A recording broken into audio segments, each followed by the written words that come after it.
in witness of my love. And thou, thrice-crowned Queen of Knights, obey, with thy chaste eye from thy pale spear above, thy huntress name, that my full life does sway.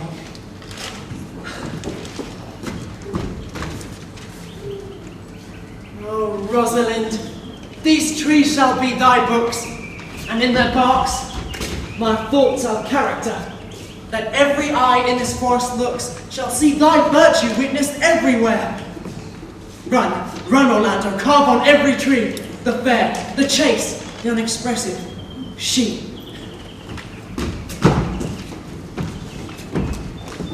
And how like you this shepherd's life, Master Touchstone? Truly, shepherd, in respect of itself, it is a good life. In respect that it is a shepherd's life, it is naught. In respect that it is solitary, I like it very well. In respect that it is private, it is a very vile life. In respect that it is in the fields, it pleases me well. But in respect that it is not in the court, it is tedious. As it is a spare life, look you, it fits my humour well. But as there's no more plenty in it, it goes much against my stomach. Hast any philosophy in thee, shepherd? No more than that I know the more one sickens, worse at ease he is. That he that wants money, means, and consent is without 3 good friends, that the property of rain is to wet, and fire to burn, that good pasture makes fat sheep, and that a great cause of the night is lack of the sun. That he that hath learned no wit by nature nor art may complain of poor breeding, or comes of a very dull kindred. Such a one is a natural philosopher. Wast ever in court, shepherd? No, truly. Then thou art damned! Nay, I hope for salvation. Truly, thou art damned like a ill-roasted egg, all on one side. For not being at court, your reason. Why, if thou never wast at court, thou never sawest good manners. And if thou never sawest good manners, then thy manners must be wicked. And wickedness is sin, and sin is damnation. Thou art in a parlous state, shepherd. Not a whit, Touchstone. Those that are good manners at the court are as ridiculous in the country as the behaviour of the country is most mockable at the court. You told me you salute not at court, but you kiss your hands. That courtesy would be uncleanly if courtiers were shepherds. Instance, briefly count instance. Why, we are always handling our ewes, and their fleeces, you know, are greasy. Why, does not your courtier's hand sweat? And is not the grease of a mutton as wholesome as the sweat of a man? Shallow, shallow. A better instance, I say. Come.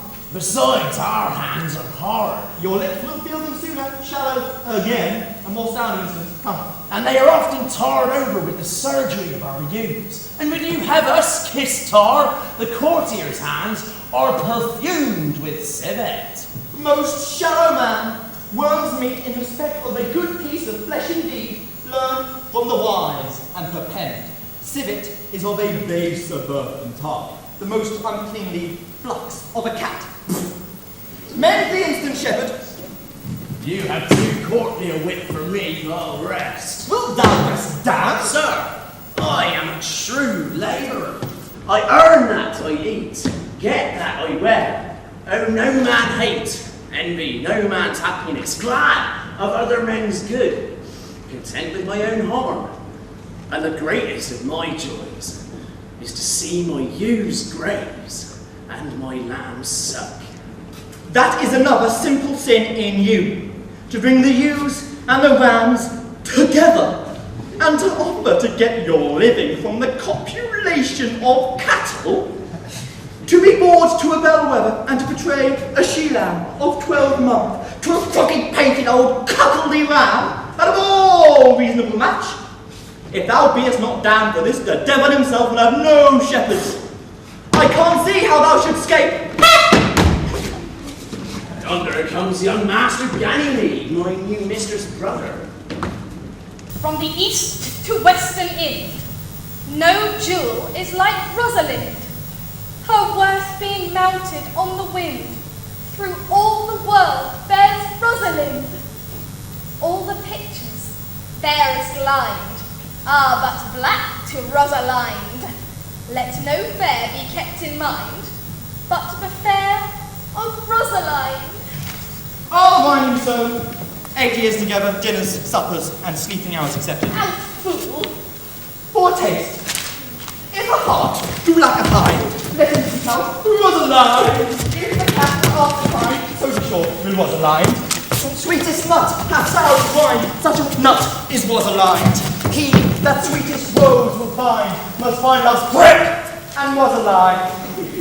These are very false gallop of verses. Why do you infect yourself with them? Peace, you dull fool! I found them on a tree. Truly, the tree yields bad fruit. Peace, I say! Look, here comes my sister leading. Stand aside! Why should this a desert be, for it is unpeopled? No. Tongues I'll hang on every tree, that shall civil saying show. Some how brief the life of man runs his erring pilgrimage, that the stretching of a span buckles in his sum of age. Some of violated vows, twixt the soul of friend and friend, or upon the fairest vows, or at every sentence end, will I, Rosalinda, write, teaching all that read to know, the quintessence of every sprite heaven would in little show. Therefore heaven nature charged, that one body should be filled, with or graces wide and large, nature presently distilled. Helen's cheek, but not her heart, Cleopatra's majesty, Atalanta's better part, sad Lucretia's modesty. Thus Rosalind of many parts, by heavenly third was devised, of many faces, eyes, and hearts, to have the touch's dearest prize. Heaven would that she these gifts should have, and I to live and die her slap. Oh, most gentle pulpiter! What tedious colony of love have you wearied your parishioners withal, and never cried, have patience, good people! How now, back friends? Shepherd, go off a little. Go with him, Sarah. Come, shepherd, let us make an honourable retreat, though not with bag and baggage, but with scullip and scullipage. But didst thou not hear these verses, without wondering how thy name should be hanged and carved upon these trees? Oh, yes, I heard them all. I was 7 of the 9 days out of the wonder before you came. But look here, what I found upon a palm tree. I was never sober rhymed since Pythagoras' time, when I was an Irish rat, which I can hardly remember.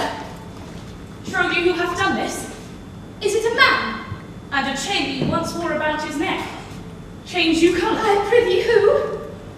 Is it possible? Nay, but who is it? Oh, Lord. Nay, I prithee now, with most petitionary vehemence, tell me who it is! Oh, wonderful, and yet again wonderful, and most of all wonderful, and after that, and of all who be. My complexion! Dost thou think, though I am caparisoned like a man, I have a doublet imposed in my disposition? 1 inch of delaying more is a south sea of discovery. I prithee, tell me who it is quickly and speak apace. Take the cork out of thy mouth that I may drink thy tidings. It is young Orlando, that tripped up the restless heels and your heart, bucks in an instant. Nay, but the devil take mocking. Speak, sad-browed, true maid. If any pass, 'tis he. Orlando. Alas, the day, what shall I do with my doublet impose? What did he when thou sawest him? What said he? How looked he? Wherein went he? What is he doing here? Did he ask for me? Where remains he? How parted he with me, and when shall thou see him again? Answer me in a word.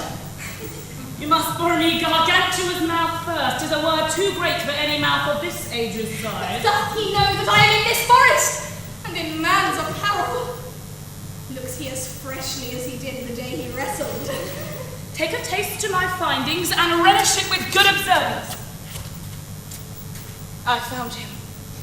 Underneath a tree like a dropped acorn. It may well be called Job's tree when it drops forth such fruit. Give give me audience. Good madam, proceed.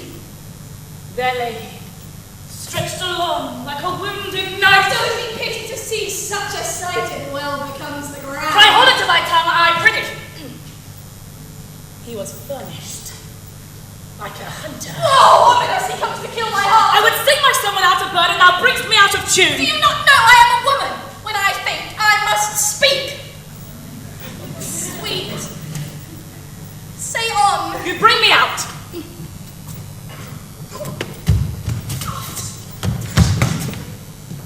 Comes he not here? 'Tis he.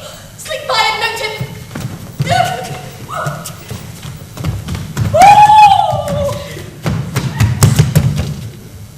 I thank you for your company, but good faith, I had as lief have been myself, alone. And so had I, but yet for fashion's sake, I thank you too for your society. God be with you. Let us meet as little as we can. I do desire we may be better strangers. I pray you, mar no more trees are writing love songs in their box. I pray you, mar no more of my verses, and reading them ill-favouredly. Rosalind is your love's name? Yes, just. I do not like her name. There was no thought in pleasing you when she was christened. What stature is she of? Just as high as my heart. You are full of pretty answers. Please sit down with me, and we two will rail against our mistress, the world, and all our misery. I will chide no breather in the world but myself, against whom I know most faults. The worst fault you have is to be in love. 'Tis a fault I'll not change for your best virtue. I'm weary of you. By my troth, I was seeking for a fool when I found you. He is drowned in the brook. Look within, you shall see him. There I shall see mine own figure. Which I take to be either a fool or a saddler. I'll tarry no longer with you. Farewell, Senor Love. I'm glad of your departure. Farewell, goodness, your melancholy. I will speak to him. Like a saucy lackey, and under that habit play the knave with him.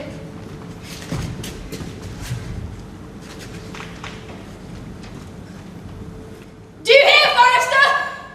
Very well, what would you? I pray you.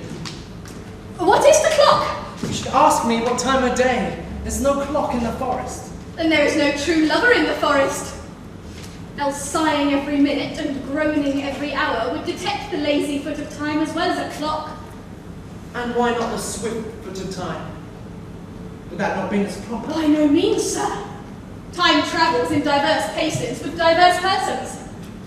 I'll tell you who time trots withal, who time ambles withal, who time gallops withal, and who he stands still withal.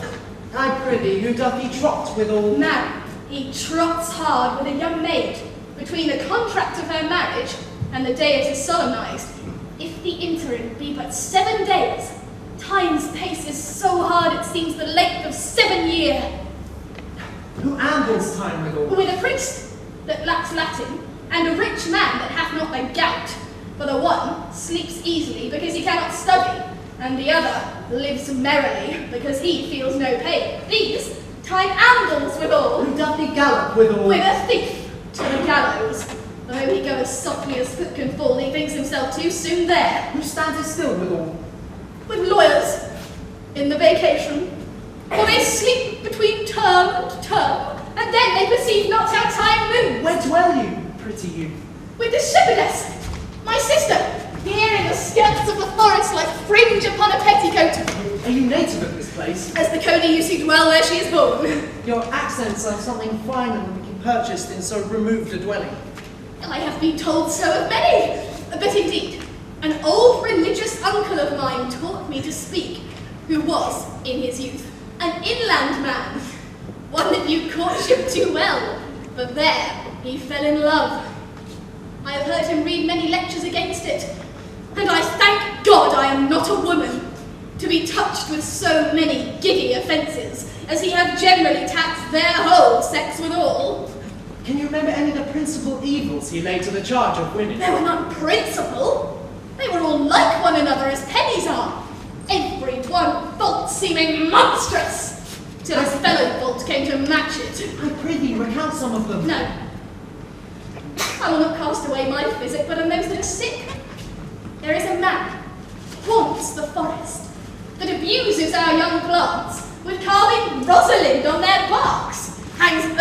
on hawthorns, elegies on brambles, all, forsooth, deifying the name of Rosalind. If I could meet that fancy monger, I would give him some good counsel, for he seems to have the fever of love upon him. I am he that is so love-shaped. I pray you, tell me your remedy. There's none of my uncle's marks upon you. He taught me how to know a man in love, in which cage of rushes I am sure you are not a prisoner. What were his marks? A lean cheek, which you have not. A sleepless eye and sunken, which you have not. An impatient spirit, which you have not. A beard neglected, which you have not. But I pardon you for that, for your beard is that of a younger brother. Your stockings should be wrinkled, your hat falling off, your sleeve unbuttoned, your shoe untied, and everything about you demonstrating a careless desolation. But you are no such man. You are rather point device in your accoutrements, as loving yourself than seeming the lover of any other. Fair youth, I could make thee believe I love. Me believe it! You may as soon make her you love believe it, which I warrant she is apter to do than to confess she does. That is one of the points in the which women still give the lie to their consciences. But in good sooth, are you he that hangs the verses on the trees, wherein Rosalind is so admired? I swear to thee, by the white hand of Rosalind, I am that he, that unfortunate he. But are you so much in love as your rhymes speak? Neither rhyme nor reason can express how much. Love is merely a madness, yet I profess curing it by counsel. Have you ever cured any so? Yes, one, and in this manner. He was to imagine me his love, his mistress, and I set him every day to woo me. At which time would I, being but a changeful youth, grieve, be effeminate, longing and loving, proud, fantastical, shallow, inconstant, full of tears, full of smiles, would now like him, now loathe him, now weep for him, then spit at him, that I drove my suitor from his mad humour of loving to a living humour of madness, which was to forswear the full stream of the world, and to live in a nook, merely monastic. And thus I cured him, and this way will I take upon me to wash your liver as clean as a sound sheep's heart, that there shall not be one spot of love in it. I would not be cured, youth. I would cure you, if you would but call me Rosalind, and come every day to my cottage and woo me. Now, by the faith of my love, I will. Tell me where it is. Go with me to it, and I'll show it you. And by the way, you shall tell me where in the forest you live, will you go? With all my heart, good youth. Nay, you must call me Rosalind.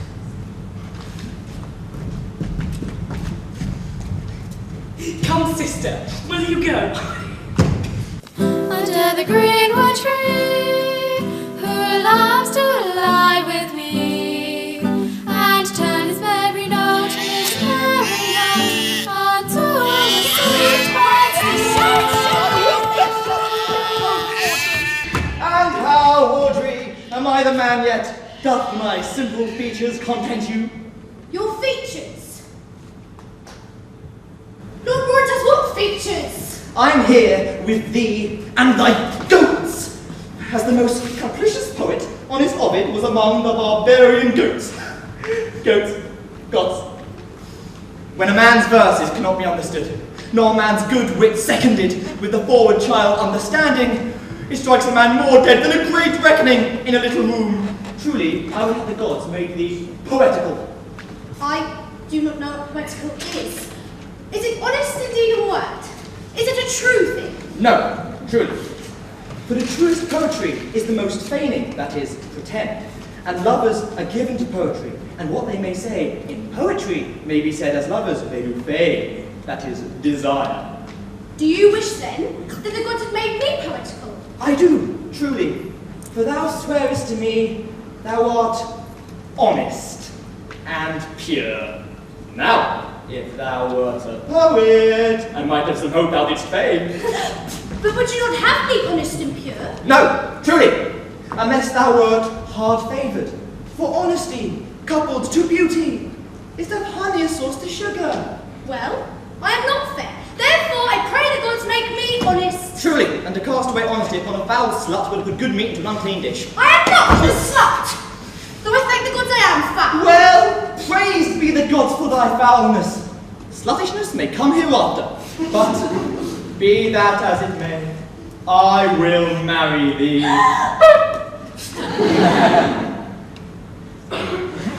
And to that end, I have been with Sir Oliver Martext, the vicar of the next village, who hath promised to meet me in this place of the woods and to couple us. Will the gods give us joy? Amen! A man may, if he were of a fearful heart, stagger in this attempt, for here we have no temple but the wood, no assembly but horned beasts. But what though? Courage! Proceed, proceed, I will give back. Good evening, good master. What do you call it? I'm very glad to see you, even a little toy in hand, sir. May be covered. Will you be married, Motley? As the ox his bow, the horse his curb, and the falcon her bells, so man hath his desires. And as the pigeon's bill, so wedlock would be nibbling.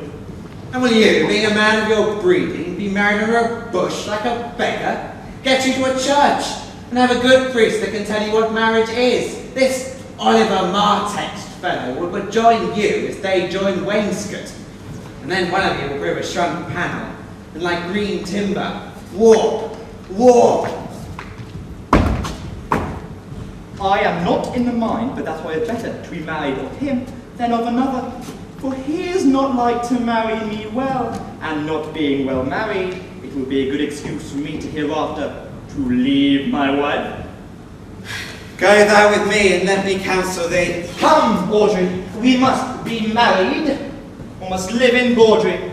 Forget, good Master Oliver, not, oh sweet Oliver, oh brave Oliver, leave me not behind thee, but went away, be gone, I say, I will not to wed with thee. Never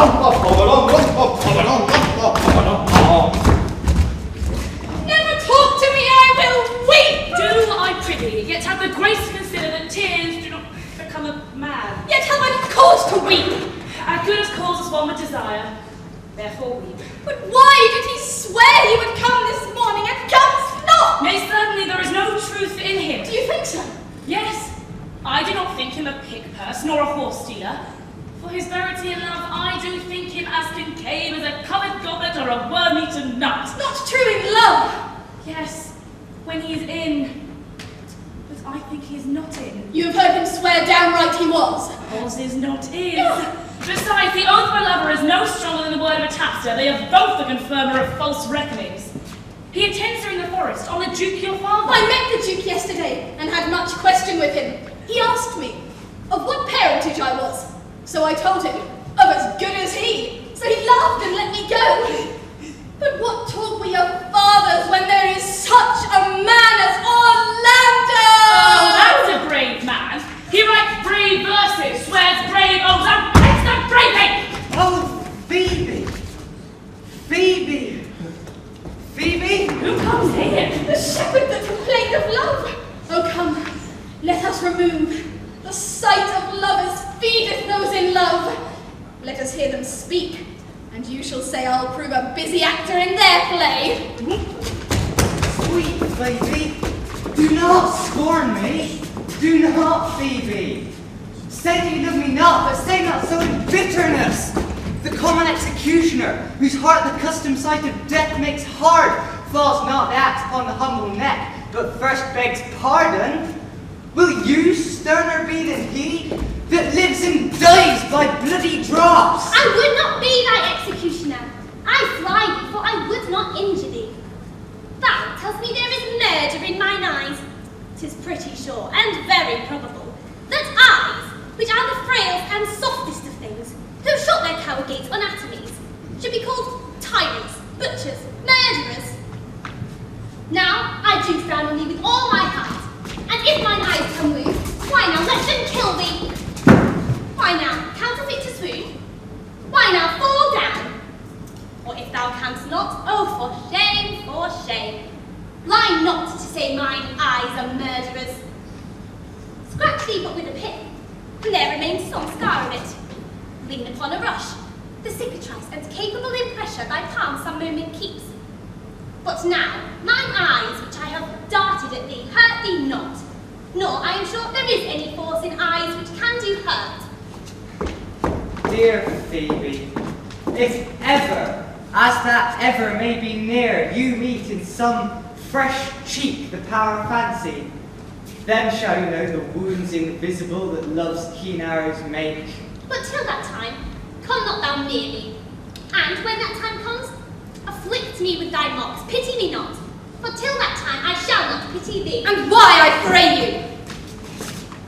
Who might be your mother, that you insult, exalt, and all at once over the wretched? What, though you have no beauty, as by my faith I see no more in you than without candle may go dark to bed, must you be therefore proud and pitiless? Why, what means this? Why do you look at me? I see no more in you than in the ordinary of nature's sail work. What's my little life? I think she means to tangle my eyes too. No faith, proud mistress. Hope not after. 'Tis not your inky brows, your black silk hair, your bugle eyeballs, nor your cheek of cream that can entain my spirits to your worship. You foolish shepherd, wherefore do you follow her like foggy south puffing with wind and rain? You are 1,000 times a properer man than she a woman.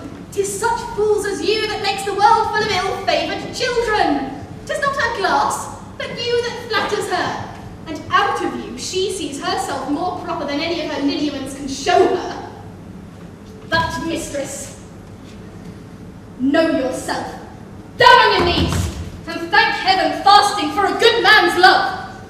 For I must tell you friendly in your ear, sell when you can, you're not for all markets. Cry the man mercy, love him, take his offer. Foul is most foul, being foul to be a scoffer. So take her to thee, shepherd, fare you well. Oh, sweet youth, I pray you chide a year together. I'd rather hear you chide than this man woo. He's fallen in love with your foulness, and she'll fall in love with my anger. If it be so, as fast as she answers thee with frowning looks, I'll sauce her with bitter words. Why do you look so upon me? For no ill will I bear you. I pray you, do not fall in love with me, for I am falser than vows made in wine. Besides, I like you not. If you will know my house, 'tis at the tuft of olives here hard by. Will you go, sister? Shepherd, ply her hard. Come, sister. Shepherdess, look on him better, and be not proud. Though all the world could see, none could be so abused in sight as he. Come to our flock. Dead shepherd, now I find thy saying of might. Whoever loved that loved not at first sight. Sweet Phoebe, Ah, was this thou Sylvius? sweet Phoebe, pity me. Why, I am sorry for thee, gentle Sylvius. Where the sorrow's relief would be. If you do sorrow at my grief in love, then by giving love, your sorrow and my grief will both exterminate. Thou hast my love, is that not neighbourly? I would have you. Why, that's the covetousness, Sylvius. The time was that I hated thee, and yet it is not that I bear thee love. But since thou can talk of love so well, thy company, which erst was irksome to me, I will endure, and I'll employ thee too. But do not look for further recompense than thine own gladness that thou art employed. So holy and so perfect is my love, and I in such a poverty of grace, that I shall think it a most plenteous crop to glean the broken ears after the man that the main harvest reaps. Loose now and then a scattered smile, and that I'll live upon. Knowest thou the youth that spoke to me a while? Not very well, but I have met him oft. and he hath bought the cottage and the bounds the old Carlet once was master of. Think not I love him, though I ask for him. 'Tis but a peevish boy, yet he talks well. But what care I for words? Yet words do so well when he that speaks them pleases those that hear. He's a pretty youth, not very pretty, but sure he's proud, and yet his pride becomes him. He'll make a proper man. The best thing in him is his complexion, and faster than his tongue did make fence, his eye did heal it up. He's not very tall, yet for his years he is tall. His leg is but so-so, and yet 'tis well. There be some, Sylvius, had they marked him in parcels as I had, would have come near to fall in love with him. But for my part, I love him not, nor hate him not. And yet I have more cause to hate him than to love him. For what had he to do to chide at me?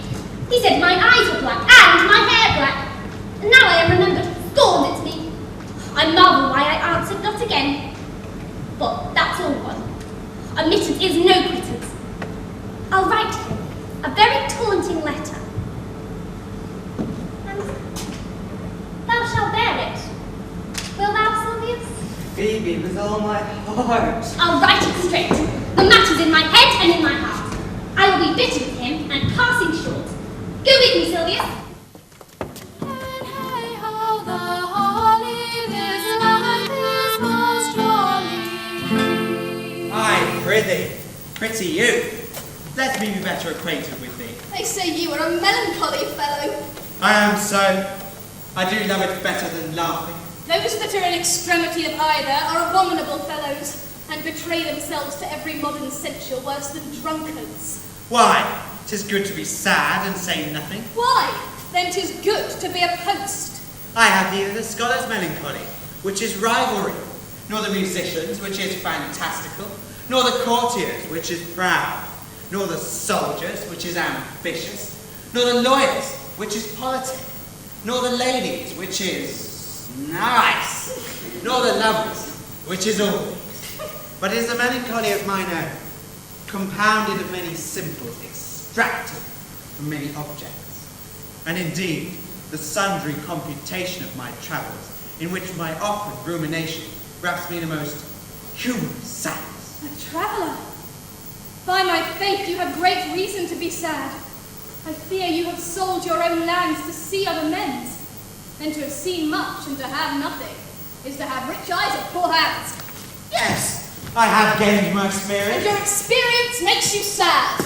I had rather have a fool to make me merry than experience to make me sad.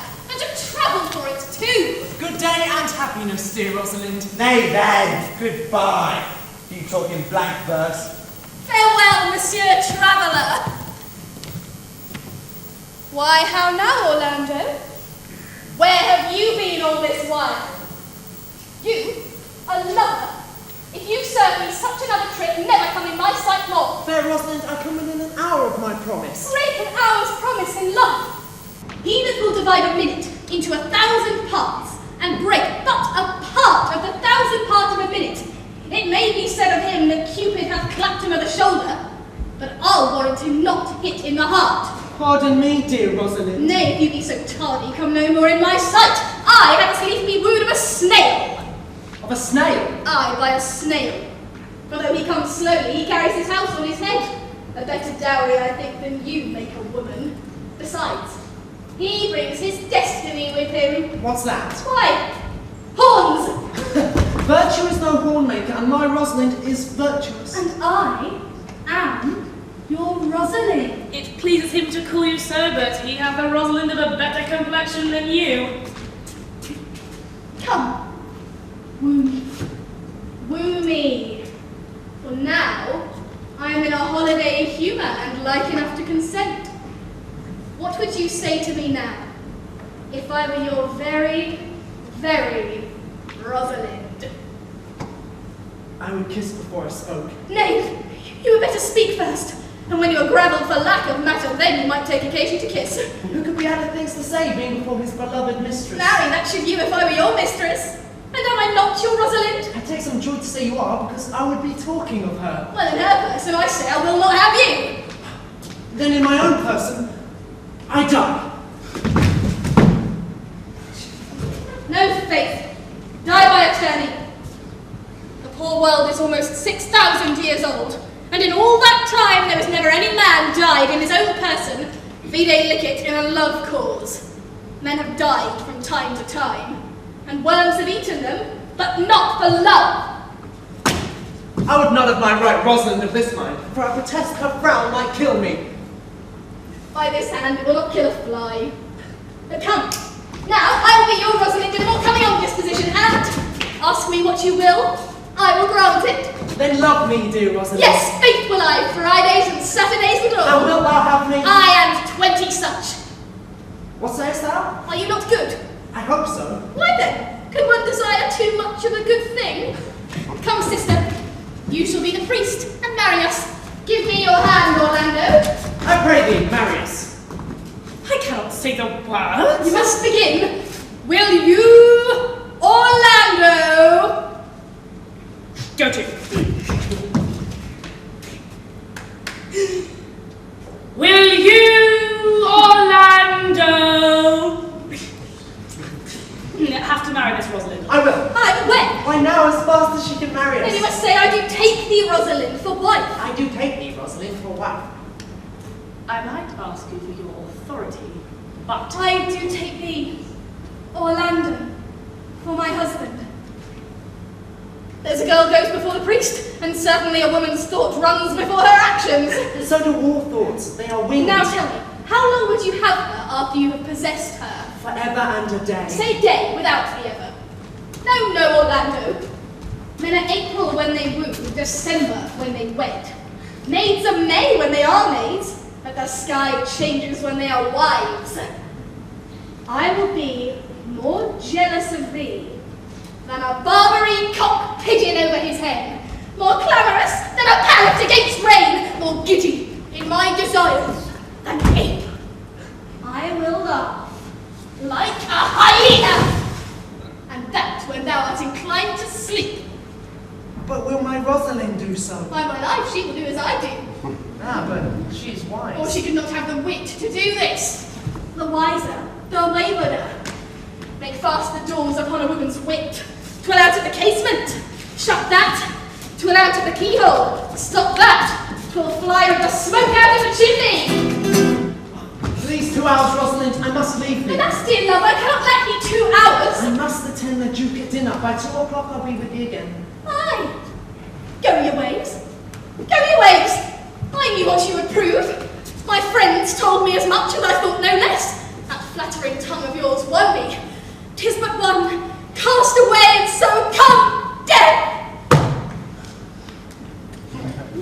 2 o'clock is your hour. Aye, sweet Rosalind. By my troth, and in good earnest, if you break one jot of your promise, or come 1 minute behind your hour, I will think you the most pathetical break promise, and the most hollow lover, and the most unworthy of her that you call Rosalind, that may be chosen out of the gross band of the unfaithful.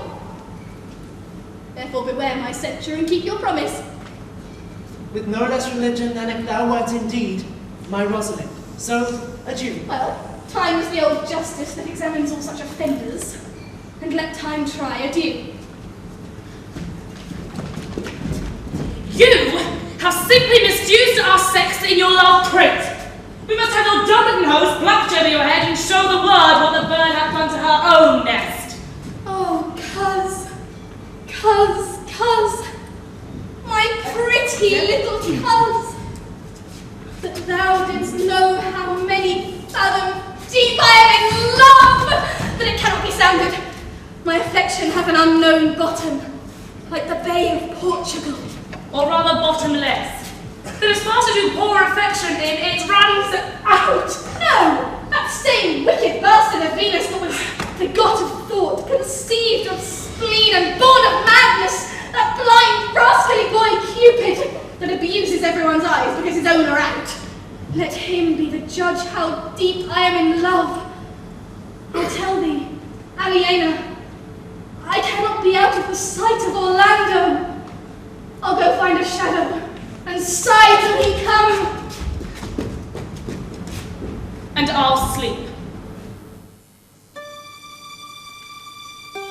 My sweet Rose, my dear Rose, shall we part, sweet girl? Oh, cuz, how many fathom deep I am in love.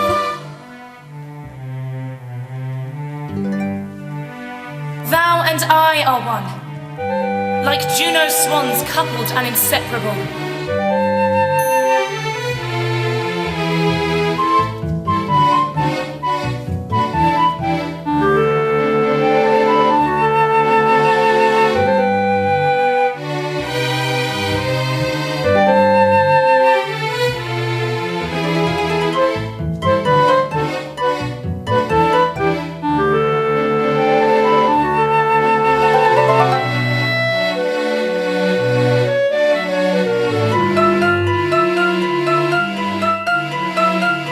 Cupid, have mercy. Shall we part, sweet girl? I do take thee, Orlando, for my husband, for my husband, for my husband, for my husband, for my husband, for my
My errand is to you, fair youth.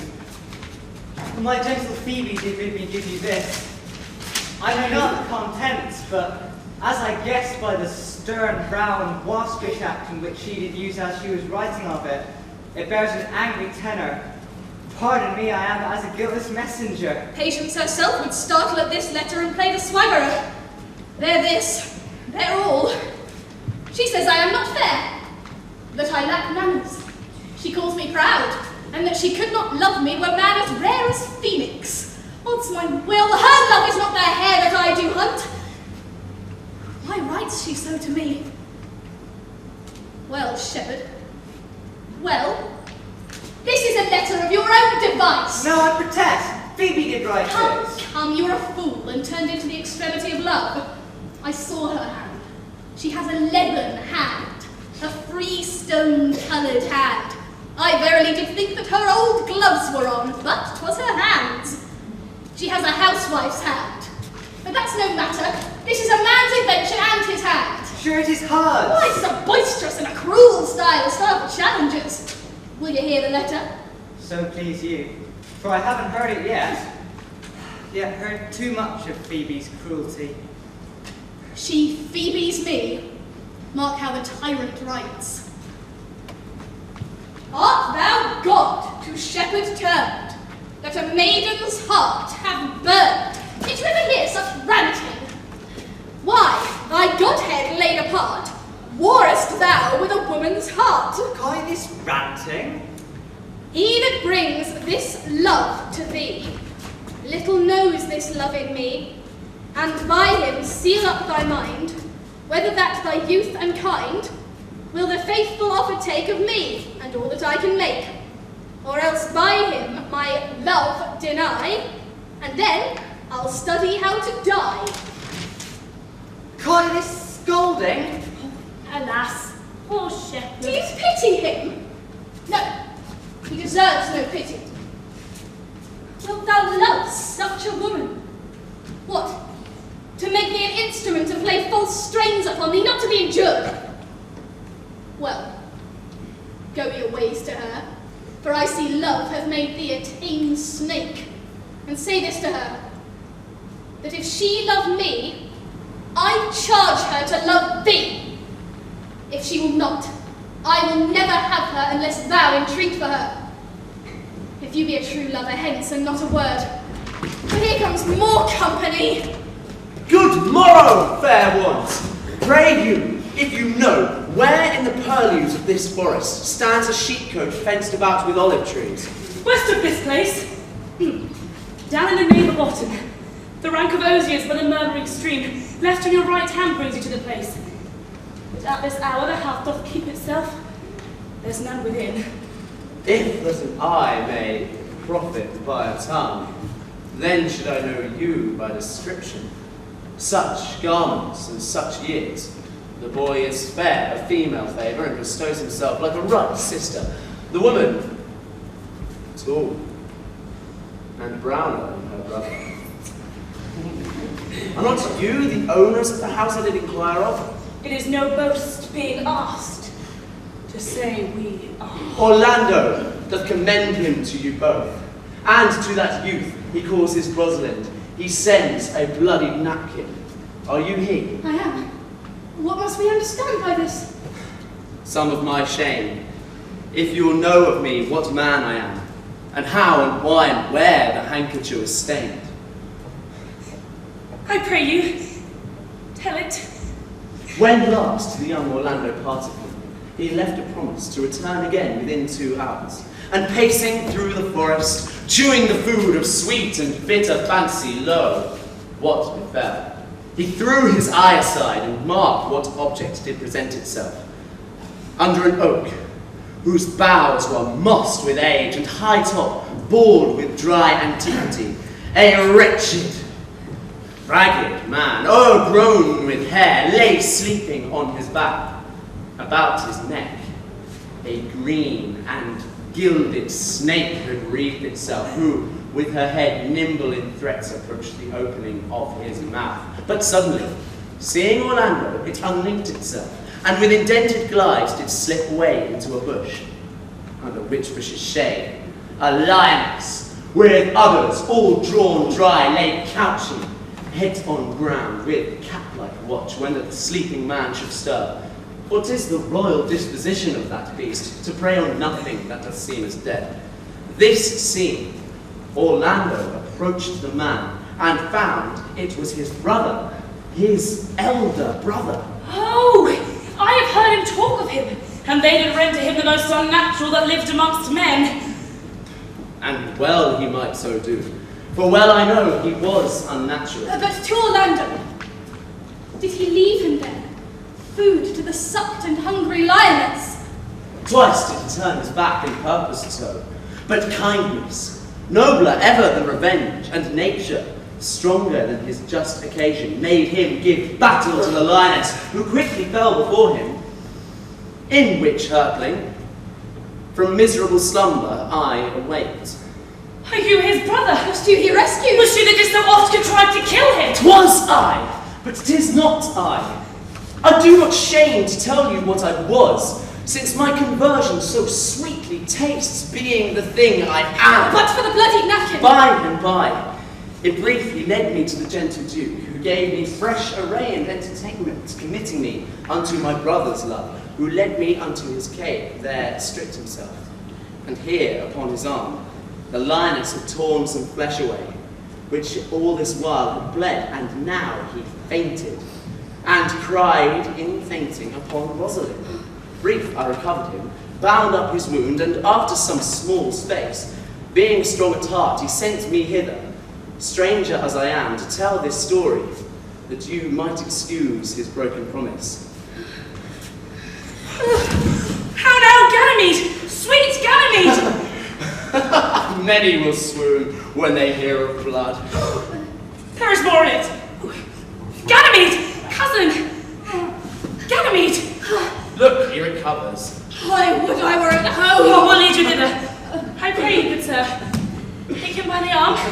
Be of good cheer, youth. You, a man, you lack a man's heart. I do so, I confess it. Ah, Sirrah, a body would think this was well counterfeited. I pray you, tell your brother how well I acted it. This was no counterfeit. There is too great testimony in your complexion that it was a passion of earnest. Counterfeit, I assure you. Well then, take a good heart and counterfeit to be a man. So I do. But if faith I should have been a woman by right.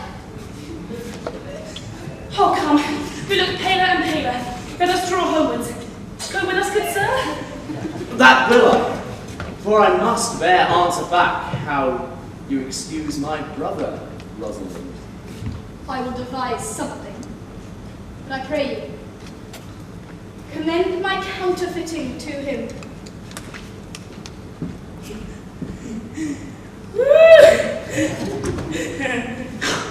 Will you go?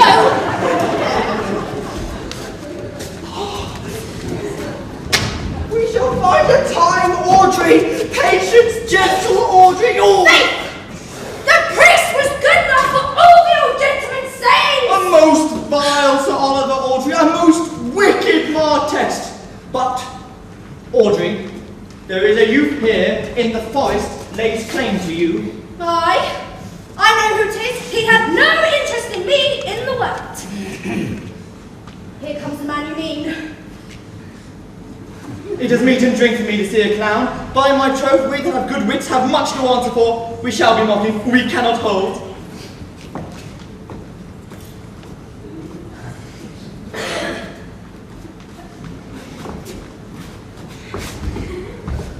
Good evening, Audrey. Good evening, William. And good evening to you, sir. Good even, gentle friend. Cover thy head, cover thy head. Nay, prithee, be covered. How old are you, friend? 25, sir. Oh, thy age! Is thy name William? William, sir. A fair name. Was born in the forest here? Aye, sir. I thank God. Thank God. Good answer. Art rich? Faith, sir. So. So is good. Very good. Very excellent good. And yet it is not. It is but so. Art thou wise? Aye, sir. I have a pretty wit. What? Thou do sayest well. I do now remember a saying, the fool doth think he is wise, but the wise man knows himself to be a fool. You do love this maid. I do, sir. Give me your hand. Art thou learned? No, sir. Then learn this of me. To have is to have, for it is a figure in rhetoric that drink being poured out of a cup into a glass by filling the one doth empty the other. Now, all your writers do consent that Ipsy is he. Now you are not Ipsy, for I am he. Which he, sir? He, sir, that must marry this woman. Therefore, you clown, abandon, which is in the vulgar league, the society, which in the boorish is company, of this female, which in the common is woman, which altogether is. Abandon the society of this female, or, clown, thou perishest. Or to thy better understanding, diest. Or, to wit, I kill thee. Make thee away, commit thy life into death, thy liberty into bondage. I will deal in poison of thee, or in bastinado, or in steel. I will overrun thee policy, I will ban thee in faction, I will kill thee 150 ways. Therefore tremble and depart. Stupid, William! God rest you, merry sir.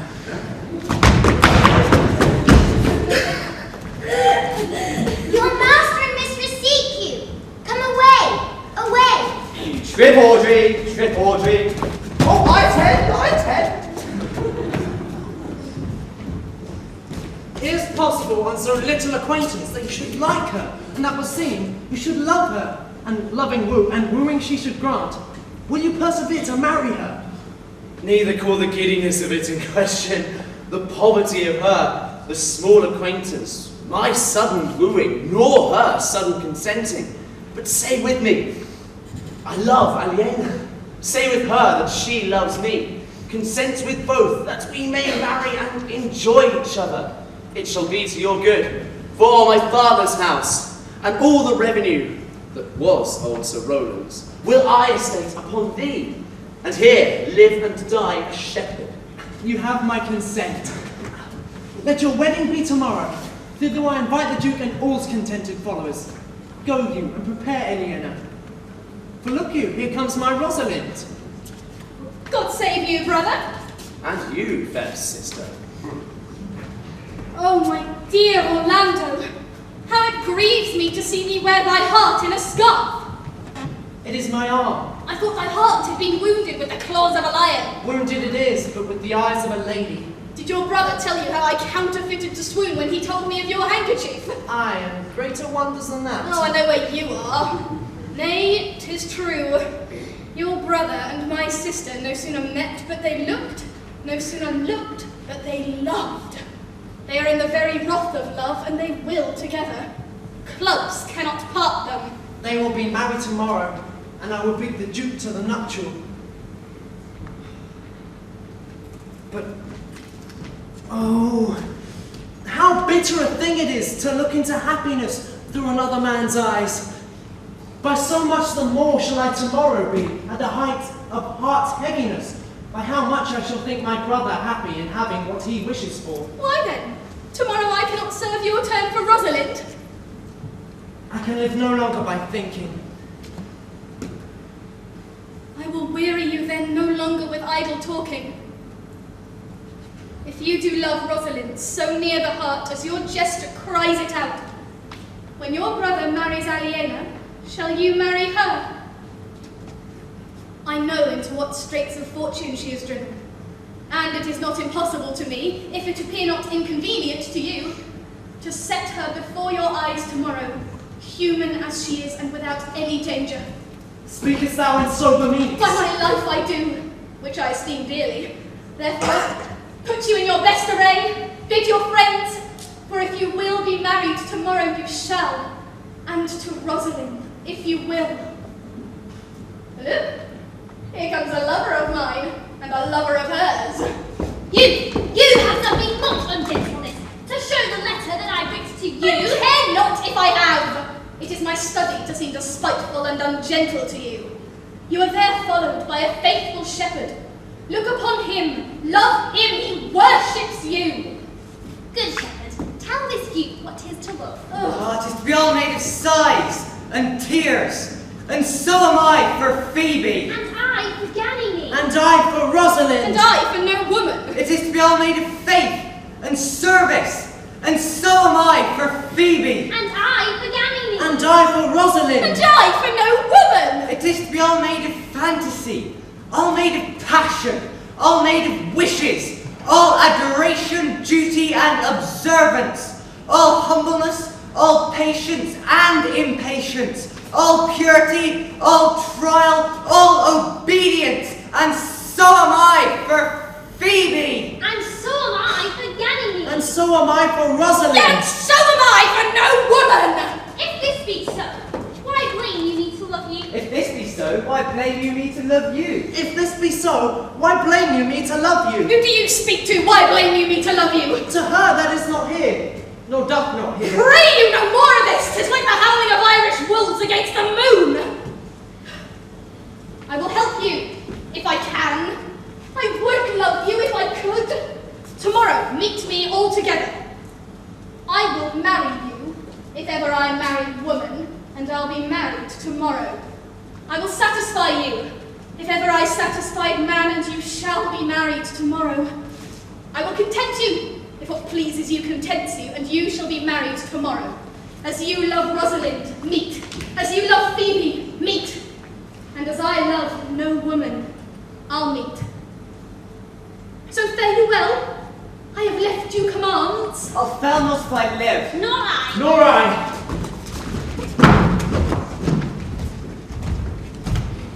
Tomorrow is the joyful day, Audrey.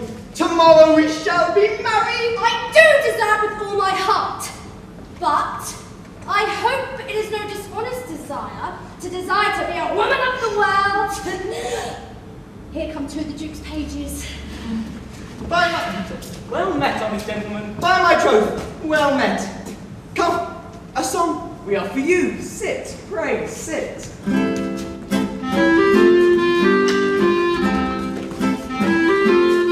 It was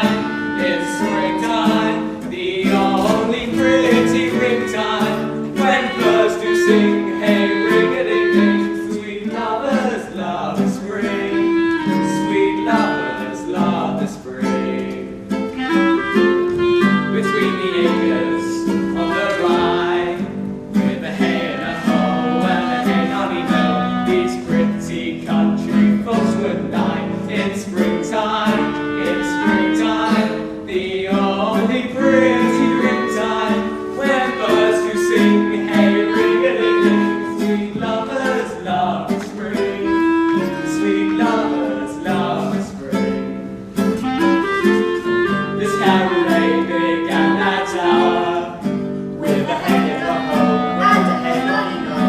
How that a life is but a flower in springtime, the only pretty ringtime, when birds do sing, hey, ring-a-ding-ding, sweet lovers love the spring, sweet lovers love the spring. And therefore take the present time, with a head a hoe and a head on know, for love is crowned with a pride in springtime, the only pretty ringtime, when birds do sing, hey, ring-a-ding-ding, sweet lovers love the spring. Sweet lovers love the spring.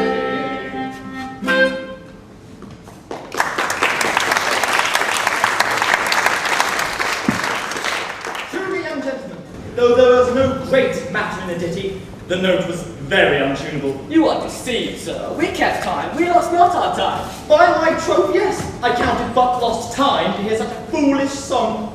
God be with you. And God mend your voices. Come, Audrey.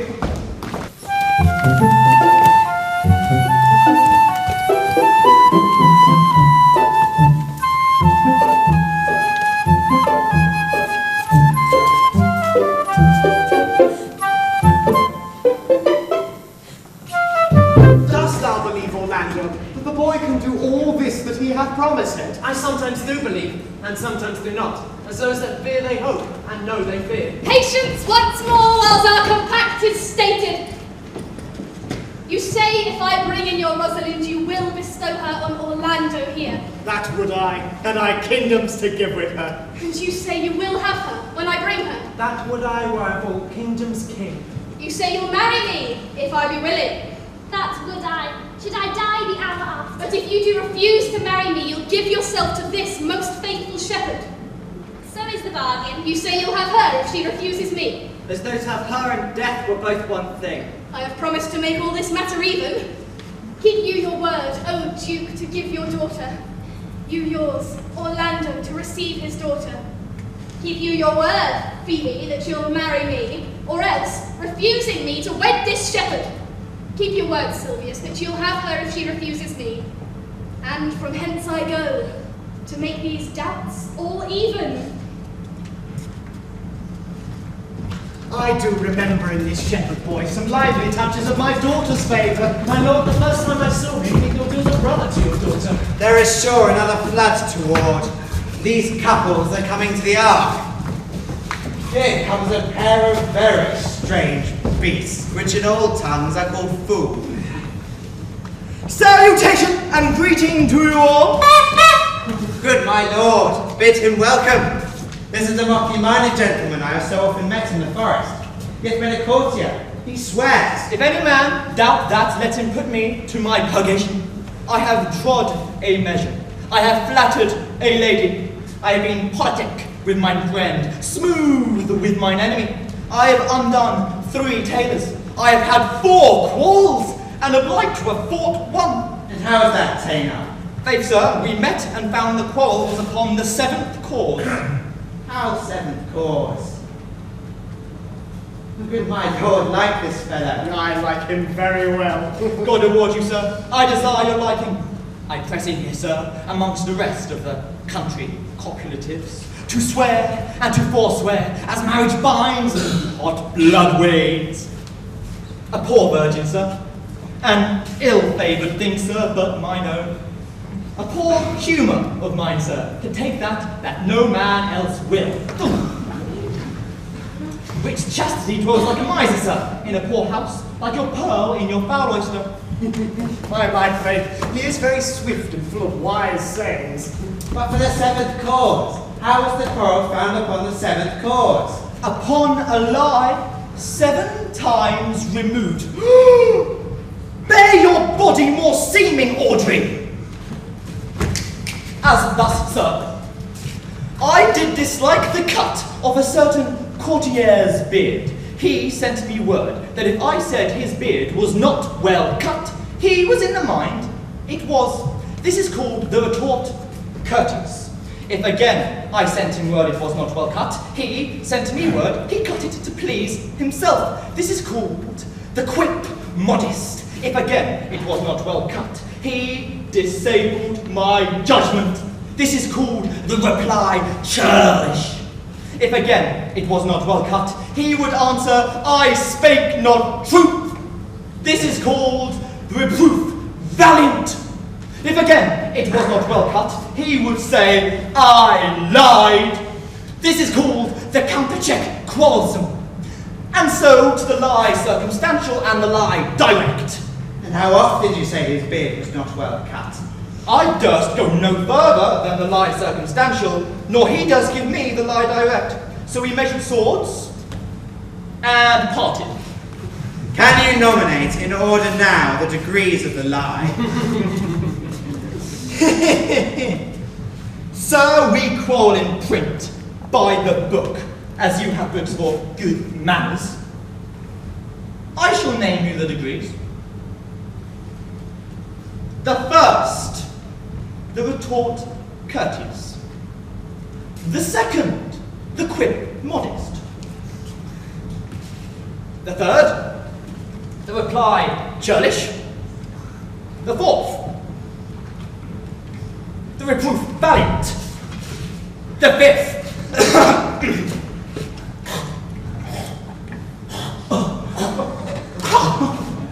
the counter-check quarrelsome. The sixth,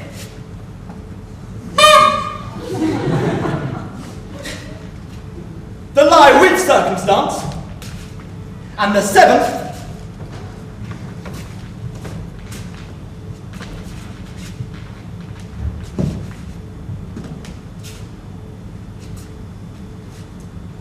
the lie direct. All these you may avoid but the lie direct, and you may avoid that too with an if. I once knew a time where 7 justices could not take up a quarrel, but when the parties met themselves, one but thought of an if, as, if you said so, then I said so. So the parties shook hands and swore brothers. Your if is the only peacemaker, much virtue in if.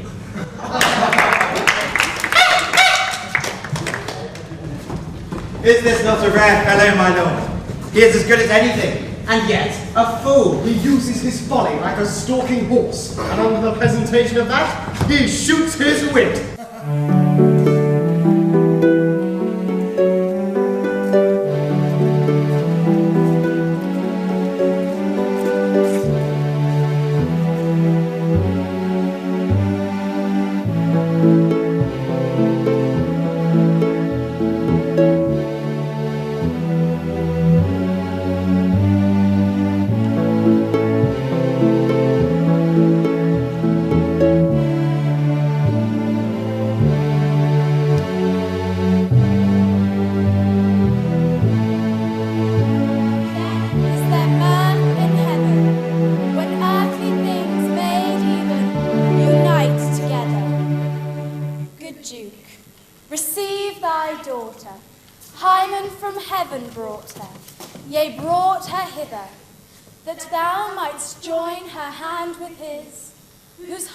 Within his bosom is. To you I give myself, for I am yours. To you I give myself, for I am yours. If there be truth in sight, you are my daughter. If there be truth in sight, you are my Rosalind. If sight and shape be true, then my love, adieu. I'll have no father, if you be not he. I'll have no husband, if you be not he. Nor ne'er wed woman, if you be not she. Peace ho! I bar confusion. 'Tis I must make conclusion of these most strange events. Here's 8 that must take hands, to join in Hymen's bands, if truth holds true content. You and you no cross shall part. You and you are heart in heart. You to his love must accord, or have a woman to your lord. You and you are sure together, as the winter to foul weather.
Oh, my dear niece, welcome thou to me. Even daughter, welcome in no less degree. I will not eat my word, now thou art mine. My faith, thy fancy, to thee doth combine. James? James! Let me have audience for a word or two. I am the second son of old Sir Roland, that bring these tidings to this fair assembly. Duke Frederick, hearing how that every day men of great worth resorted to this forest, prepared a mighty army, which were on foot in his own conduct, purposely to take his brother here and put him to the sword. And to the skirts of this wild wood he came, where, meeting with an old religious man, after some question with him, was converted, both from his enterprise and from the world, his crown bequeathing to his banished brother, and all their lands restored to them again that were with him exiled. This to be true, I do engage my life. Welcome, young man. Thou offerest fairly to thy brother's wedding. To one his lands withheld, and to the other a land itself at large. A potent dukedom. Thus, in this forest, let us do those ends that here were well begun and well begot. And after every of this happy number that have endured cold days and nights with us, shall share the good of our returned fortune, according to the measure of their states. Meantime, forget this new form of dignity, and fall into our rustic revelry. Play music, and you, brides and bridegrooms all, with measure heaped in joy to the measure's fall. Sir, by your patience, if I heard you rightly, the Duke hath put on a religious life and thrown into neglect the pompous court. He hath. To him will I. Out of these convertites there is much matter to be heard and learned. You, to your former honour I bequeath, your patience and virtue well deserves it. You, to a love your true faith doth merit. You, to your land and love and great allies. You, to a long and well-deserved bed. And you to wrangling, for thy loving voyage is but for 2 months victualled. So to your pleasures. I am for other than for dancing measures. Stay, Jaques, stay. To see no pastime I. What you would have, I'll stay to know at your abandoned keg.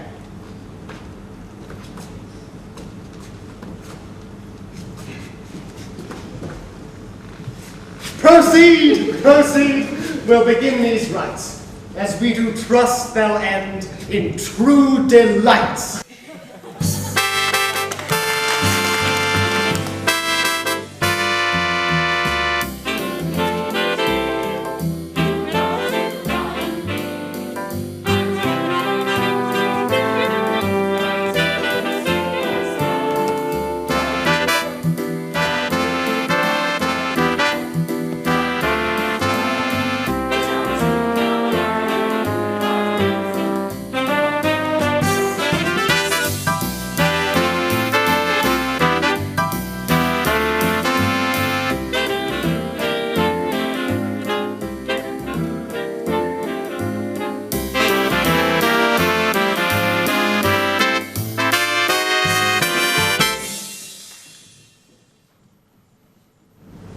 It is not the fashion to see the lady the epilogue, but it is no more unhandsome than to see the lord the prologue. If it be true that good wine needs no advertisement, why, then 'tis true that a good play needs no epilogue. And yet, to good wines they do use good advertisements, and good plays prove the better by the help of good epilogues. What a case am I in, then, that am neither a good epilogue nor cannot insinuate with you in the behalf of a good play? I am not furnished like a beggar, therefore to beg will not become me. My way is to conjure you, and I'll begin with the women. I charge you, O women, for the love you bear to men, to like as much of this play as please you. And I charge you, O men, for the love you bear to women, as I perceive by your simpering, none of you hates them, that between you and the women the play may please. As I am a woman, I would kiss as many of you as had beards that pleased me, or complexions that liked me. And I am sure that as many of you as had good beards or good faces will, for my kind offer, when I make curtsy, bid me farewell.